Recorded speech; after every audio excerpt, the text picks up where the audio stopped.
Assalamu alaikum, sunana Abdul ɗan Fefe, yaron horo ɗan mama amanar Adam Zango ɗan mutanen Kaduna cikin garin Zango.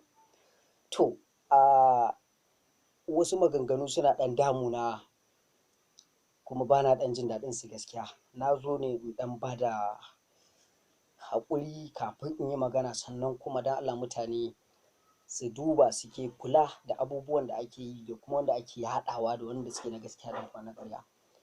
To, wasu suna tambaya ta cewar wai Adamu ta ƙare masa. Za a ga mutum ya tare ni ya tambaye ni, wai an ce mai gidanku ta ƙare masa har ya fara sai da motocinsa. A ina ka gani ko kuma a waye gaya maka? Shi Adamun ne ya fito ya ce maka ya sai da motoci ko kuma ya yi magana? Duk abin da ka ji ya faɗa ai bai faɗi haka ba. Kuma ina ƙara miƙa saƙon godiya ta ga Sarki Ali Nuhu, wato MD. Allah Ubangiji ya ƙara nisan kwana ya ƙara lafiya. Wato ita rayuwa da kake